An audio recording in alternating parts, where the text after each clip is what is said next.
Welcome, Casselberry. It is now time to have a casual conversation for the beneficial good of our community.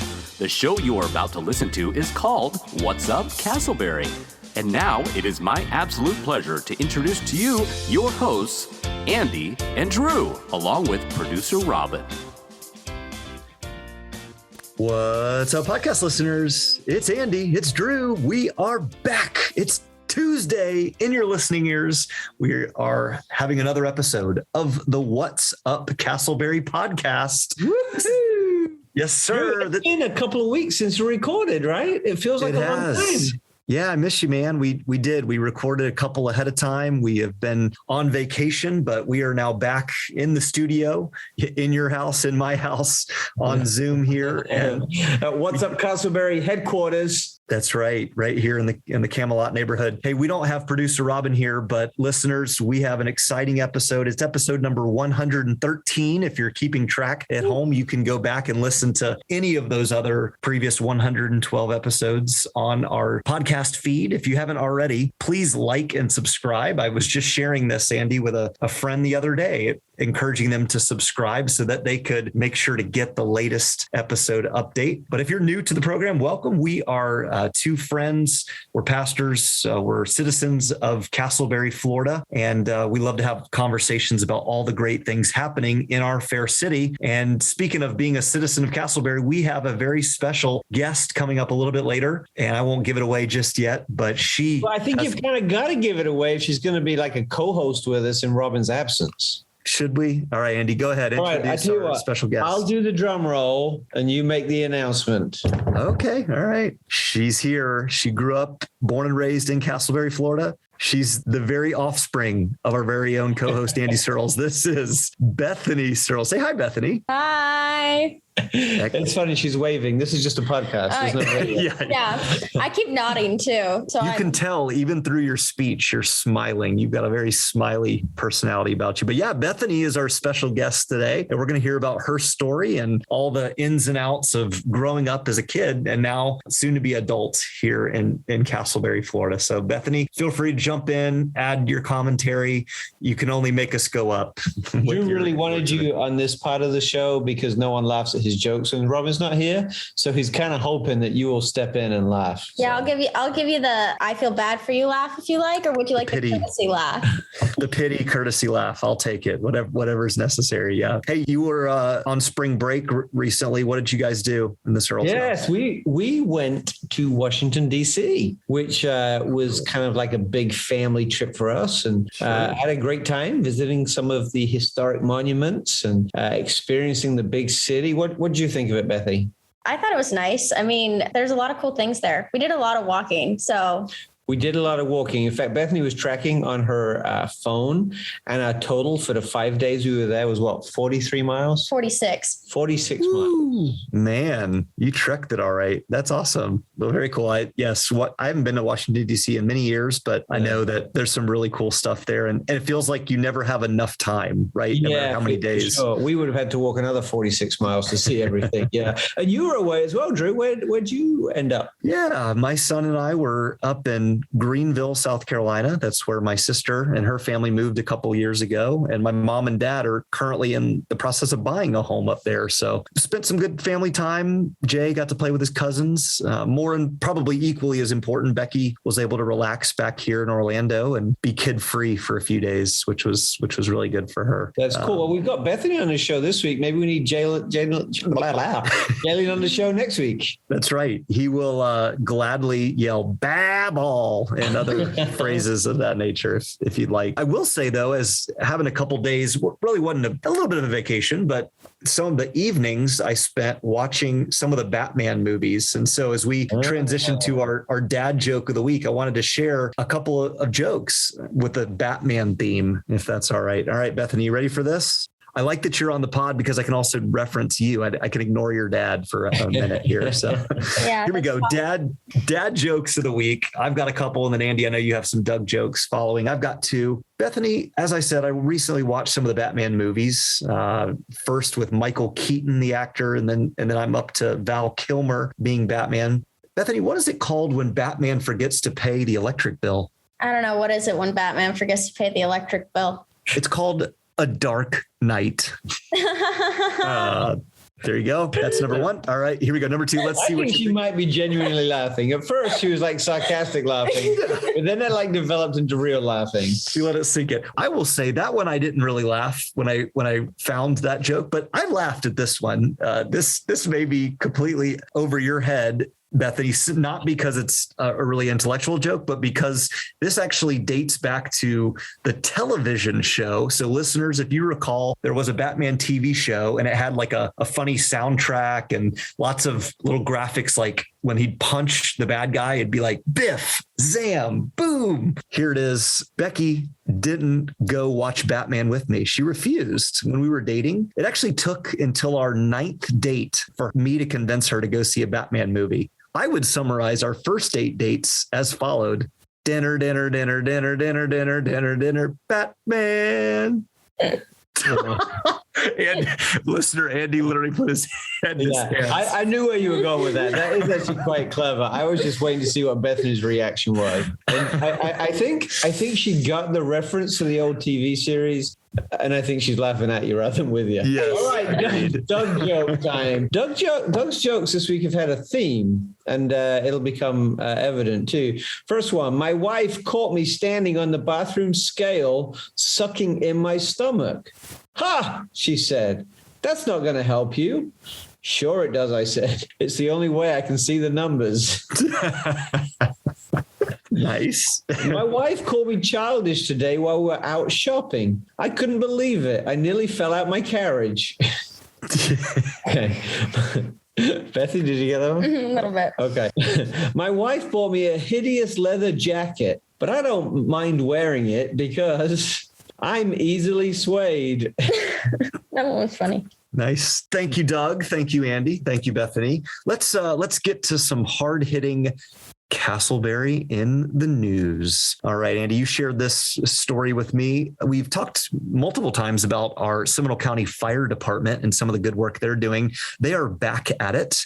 There was a report sent out that the fire department was installing this week, actually, as of this recording, smoke detectors in 55 and up mobile home park communities, specifically the community there called Summer Lock Green, a 55 plus mobile home park community in Casselberry. And they installed multiple smoke alarms. All of the research tends to communicate that when there are fires that occur in homes, whether it's a mobile home or another type of residential home, though there's more damage and there's more risk for loss of life when there is no smoke detection. So the fact that we are trying to get smoke detection, smoke alarms in houses in and around our community obviously is a good thing. It makes a safer place. Police, ambulance, and fire department, EMS can respond quickly to the scene. That's fantastic. And this story is a part of a bigger grant. There was a nearly $180,000 federal grant that was applied for and approved for Seminole County in order to help provide smoke alarms free of charge for our citizens. That's really a cool story, Andy. Yeah, it is. And once again, it's great that our fire department is being proactive rather than just reactive. I love that. I think it's really quite special as well that we got the money from a federal grant that says, we're bringing in some finances from outside of our taxes in our county. And it's always good spending other people's money, right? So we can use our taxes and other things as well. But again, kudos to the fire department. Safety works best when we are proactive. And I so appreciate the proactive approach that our fire department is taking. I think of our Facebook page, Happenings in Casselberry, other public domains that communicate reactively, right? They'll say, "Oh, I've noticed smoke," or "I hear who's heard that fire ambulance or the EMS truck go by." Those are reactive things. This, as you said, is a proactive measure to ensure that things are caught early or prevented altogether. So yes, and we actually, Drew, maybe I shouldn't admit this on the air, but we had a little incident in our home a couple of weeks ago. I wasn't here and Bethany wasn't here. I was just thinking about that Jonathan had a little party with some of his buddies and cooking pizza, and it set off the fire alarm, which contacted the alarm system, who contacted the fire department, and we had a nice little visit from the fire department. So not only are they good at preventing, but as we sadly tested them, they are good at responding too. Nice. That's a great plug and promo. And Jonathan, I'll teach you how to cook pizza, man. Just come on over anytime. Well, it's a great story, right? Because it was like Jonathan's first party with some friends coming over, and the fire department get called. I mean, that's the kind of story that can grow and grow and grow. So that's right. Well, hey, we're going to be back with Bethany, Andy's daughter, to hear about all things growing up in Casselberry in just a moment. But we're going to take just a quick break. I want to tell you about our friends at Full Circle Real Estate and Management. Lynn Brecken is a dear friend of Andy and I's, and Lynn has been involved in the Casselberry community for many years. Lynn serves on the board as the treasurer for the Chamber of Commerce here in Casselberry, and professionally, her and her team at Full Circle Real Estate and Management work with buyers, sellers, and investors. They offer a full range of management services. So if you're looking to buy a home, sell a home, or have them perhaps help you manage the sale or purchase of a home, please reach out to Lynn and her team. Their website is myfullcirclerealestate.com. You can email Lynn at lynne@myfullcirclerealestate.com, or give them a call at 407-921-3763. Lynn is a great person and will work to do everything she can to help you. Check them out, Full Circle Real Estate and Management. Listener, we are so excited, the two of us, Andy and I, as we come now to the point of our program where we bring on a special guest who is involved in our fair city of Casselberry. We have a phenomenal guest today. That's right. We have with us our very own podcast family member, Andy's daughter, Bethany Searles, is our podcast guest today. Hi, Bethany. How are you today? I'm good. How are you? Doing great. I can tell you look a bit nervous off the top, but our goal, Andy and I's goal, is to help you to relax. If you get uncomfortable, if you have a question asked of you that you don't like, just elbow your dad right there on the side. Well, that's right. And Drew, our listeners know that your dad jokes are pretty lame and mine tend to be a little bit better. But that's because I had years and years of perfecting them on Bethany. So she's grown up with a rich, deep appreciation for good humor. I don't know about that. There's the cricket. Is your dad just generally kind of cheesy, even off the air, just around the house? Pretty much, yeah. Some jokes land and aren't as cheesy, but for the most part, it's all pretty cheesy. Yeah, when I'm trying out Drew's jokes for the show, those are cheesy, but my own ones tend to be pretty good. Right. Well, I was going to say, for a high school senior to say that her dad's jokes sometimes do land and are funny, that's a compliment. Well, Bethany, you are a high school senior. You've grown up here in Casselberry, and we're really excited to get to know you and also to hear your thoughts just about the city as a whole. So we'll jump in with maybe some fun icebreaker questions, just kind of first thing that pops up in your head, and we'll see what comes of the conversation. So Bethany, you were younger than us. As we said, we're a couple of dads, which just qualifies us as being uncool. Although Andy likes to hold on to a little bit of the fact that he thinks he's still cool.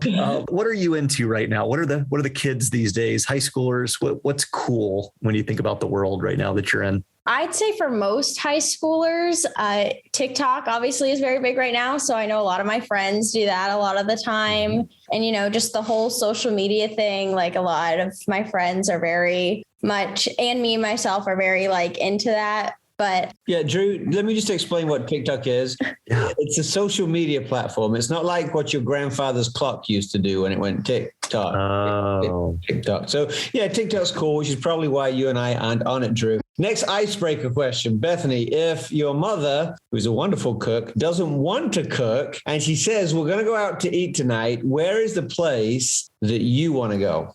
It really depends on the day, but for the most part, I feel like you can never go wrong with a good pub sub or something from Publix, a nice chicken tender sub. There's a Florida girl answer right there. My wife, Becky, just got really excited hearing that. Definitely. If you're going to the beach, if you're going out on a Saturday, pub sub chicken I tender. thought you were going to say Tijuana Flats. Oh, that is a good one. I didn't think about that. If you'd have said Tijuana Flats, Drew would have got really excited. Yes, That's Tijuana right. Flats is another good option. Or Culver's, where you're employed, which we'll learn about here in a little bit. Well, maybe All right. recommend that one because she knows how the sausage is made. maybe. All right. Last question, Bethany, as far as breaking the ice here. Your dad obviously was born across the pond. I'm not sure if you've ever been to England, but whether it's England, somewhere else in the world, what's a great memory of travel location that you visited outside of Casselberry? I actually have been to England quite a few times, and I do have to say that is probably one of the high spots when traveling outside of Casselberry in Florida. It's really cool to be in a different country and seeing how different countries work and stuff like that. Yeah. Definitely. And I feel like you've probably learned some words and phrases that are just a little different. You speak English, but just a little bit different. Andy will, every now and again, your dad will throw in a word here on the podcast, and Robin and I kind of do a double take like, wait, what? Mark Twain said that England and America were two countries separated by a common language. Yes, I think that sums it up pretty well. Well, fantastic. What a cool experience to be able to go and visit your dad's birthplace multiple times. Bethany, you have grown up in Casselberry. You're a native Floridian, as we said at the top. You have been born and raised here and are now finishing up high school. Tell us what's it like having grown up in Casselberry? What would you tell other kids as well as adults who maybe are moving into the city, what you enjoy about Casselberry? Well, from the perspective of I have grown up here my whole life. So, I don't really have any point of comparison to be growing up here is any different than anywhere else. But I mean, overall, it's been a very nice place to grow up. I mean, since I have lived here my whole life, I have friends that I've had since I was in kindergarten that I'm still friends with today because, we all just live in the same area and we've gone to the same schools. So, being in Casselberry and being so a part of the community is really helped me to be around people and have these lifelong friendships with people. How do you think the stability of growing up in a town that, as you said, there's a lot of kids that you've known most of your life or your whole life? How do you think that's helped you as you've grown up into your older teenage years? I feel like it's really helped with, you don't have that fear of, I am going into this new place and I don't know anybody because, you have grown up with these people and, you know the area very well. So it's not like a brand new place and and you know what's to expect. That's right. There's a lot to be said about living in a place where you can go to the grocery store and run into someone you know. That's awesome. But Bethany, you mentioned about kindergarten, and obviously you went to kindergarten outside of Casselberry, but then after kindergarten, you went to Casselberry Elementary School, growing up as a panda. Obviously, the school has changed a lot since then, even though it only feels like yesterday for me. How would you describe your experience at Casselberry Elementary? I had a fantastic, wonderful experience at Casselberry. I have so many wonderful memories at that school. I mean, I feel like it really, all the teachers and, people at that school really helped me to grow the foundation to the person I am today. And it was a nice environment to set up that foundation for the rest of my life. And I love all the teachers that I had there. And Bethany, is it correct that you yourself desire to be a teacher? Was even your earliest years when you were in elementary school with some of those great teachers, were they some of the ones that fostered that love of teaching in you? Yeah. So I actually want to be an elementary school teacher. And there's actually this picture of me from 5th grade where I'm holding up this little sign and it says what I want to be when I grow up. And it's this teacher on it. I've always wanted to be a teacher. And I feel like those teachers from Casselberry really helped grow that desire in me because I had such a wonderful experience there that it just makes me want to go back and do the same for other kids that I got to experience through that school. That's amazing. What a cool testimony. And we talked about stability of the city earlier. The fact that Casselberry in your lifetime really has only had now 2 principals, Sharon Stanley for years while you were in school, and now Mallory Lambert is a real testament to that stability and the comfort of the elementary school. Bethany, are you a little bit jealous of having maybe when you were in school been in the portables and some of the other older buildings and not have the chance to be in the fancy new building that's now been built? Kind of, because like I'm sure they're getting a ton of new, like cool, probably smart boards and like tech and stuff in the new buildings. But I don't feel like it, because all those teachers were so great. I do feel a little gypped, but at the same time, the teachers gave me such a great experience that I don't think being in one of the newer buildings would have impacted or changed that the experience. Yeah, I think you're right. And I think one of the things, Drew, that we talked a lot about when the building was being built was that it's a building of quality to match the quality of teaching, right? And when you've got good quality teaching, sometimes the aesthetics aren't as important. So after Casselberry Elementary School, Bethany, you moved on to, as it was known then, Casselberry South Seminole Middle School. Now, of course, it's known as South Seminole Academy. And that's always a difficult transition for everybody between elementary school and middle school. What advice would you give to elementary school kids who are just finishing at Casselberry and will very soon be starting at South Seminole?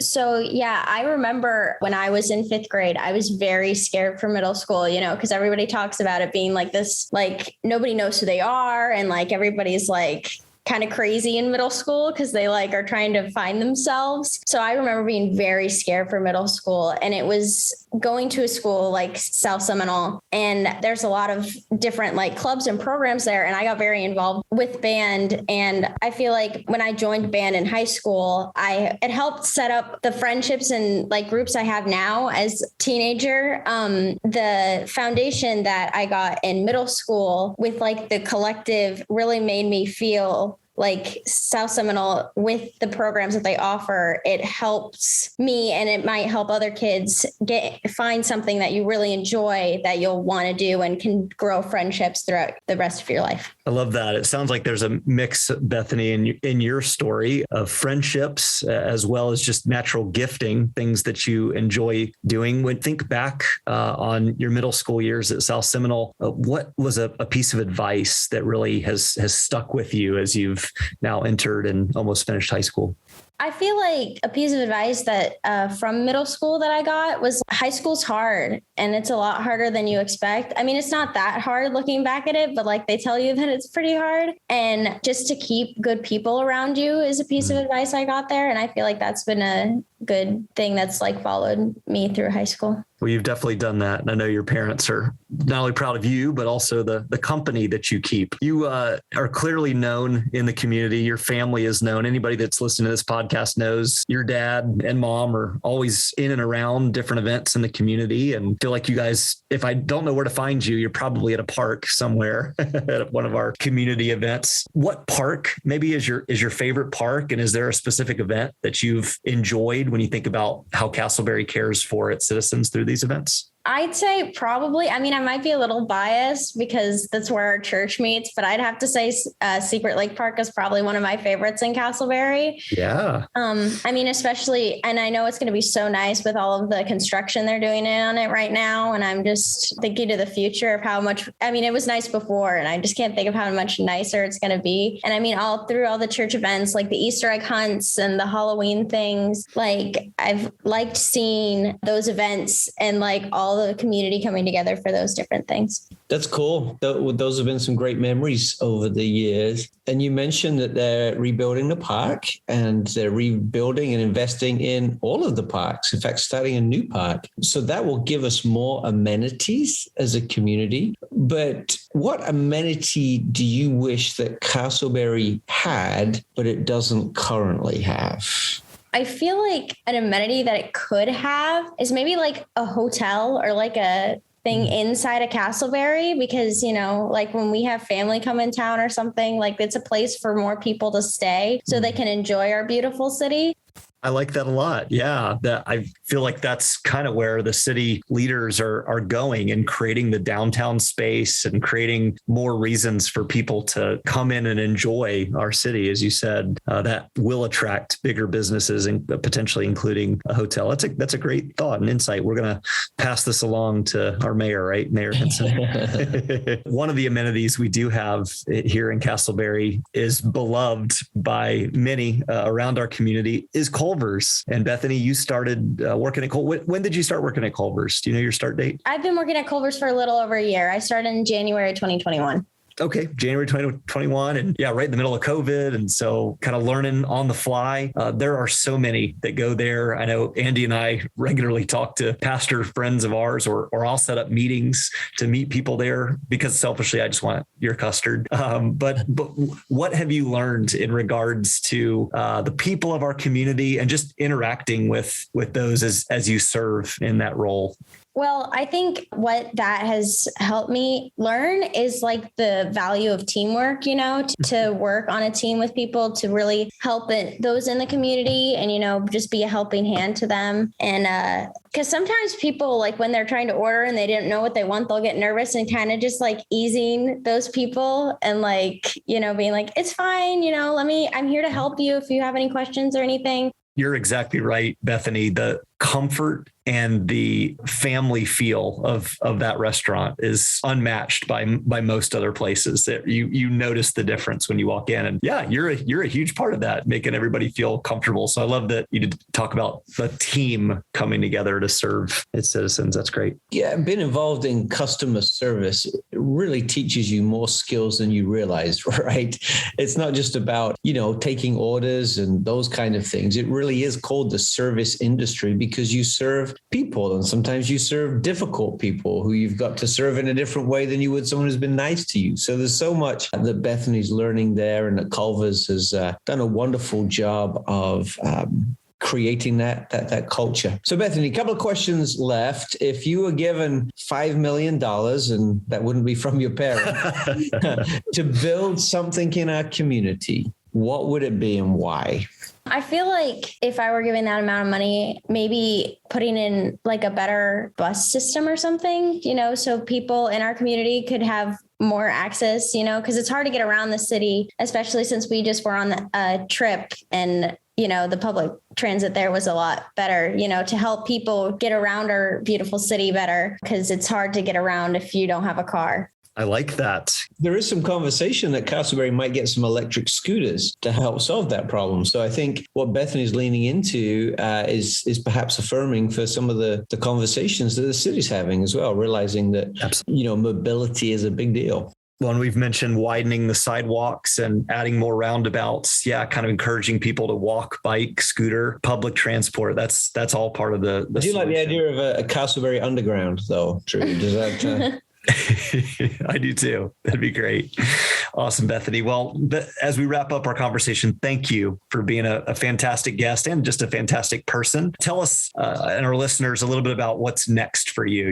You're in your final semester of high school, correct? At Winter Springs? Yes, I am. Graduation's in 2 months tomorrow. So it's right around. But who's counting, right? Who's counting? Not like I'm counting. Yeah. Not like I'm counting down or anything, but yes, it's right around the corner. And then after graduation, I'm planning on going to Seminole State. So still staying in the area of Seminole County in Casselberry.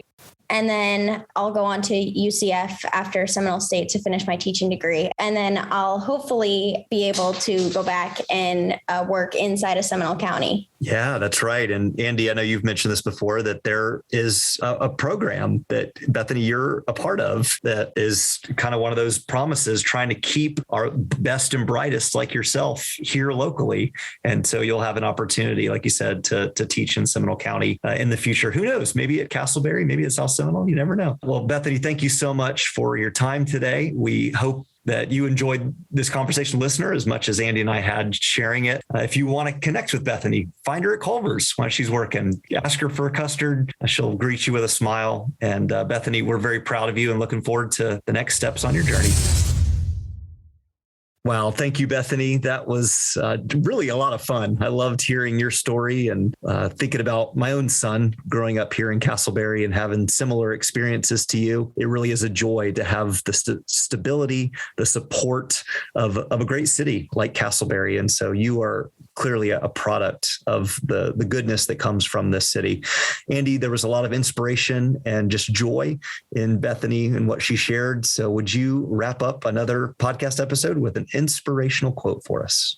You bet, Drew. Our inspirational moment today comes from none other than Benjamin Franklin, who obviously has left a huge, huge mark on American history.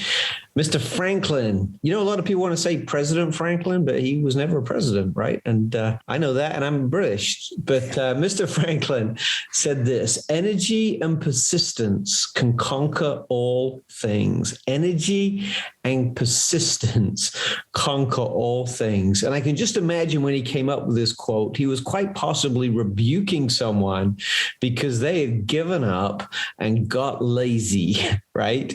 And so often when there's a goal in front of us or a vision before us, when the going gets tough, the tough back off, right? And we leave our energy behind and we quit rather than persisting in what we're doing. And maybe, listener, this is where you are today. Maybe you're working on a project. Maybe there's something around the corner. There's a goal that you're close to reaching. And we just want to encourage you with these words from Mr. Franklin: energy and persistence conquer all things. So, dear listener, keep going, keep going, keep going. That's great. I think it was Ben Franklin. He was an inventor as well as just a statesman and valued citizen here in America and at his founding. But when he was asked about, how do you feel about failing in different inventions? And he said, well, I didn't fail. I just learned what not to do and how to do things better. So I love that. His focus was always on the next thing, persevering, persisting. Thank you, Andy. Look at that. Listener, 2 inspirational quotes for the price of 1. Good job. There you go. Listener, we hope you've enjoyed your time with us today on the podcast. This has been another episode of the What's Up Casselberry podcast. Please follow up with us on our Facebook, our Instagram, our website, all with the name, just search What's Up Casselberry. If you have a podcast app on your device, you can subscribe and download and make sure to get all of our latest content. We have new episodes coming out every Tuesday with great conversations from guests all around our fair city. Make sure you leave us a rating and a review, and invite a friend to join us. Ask a question. We're here to serve you. Until we speak again next time, we hope you have a great week.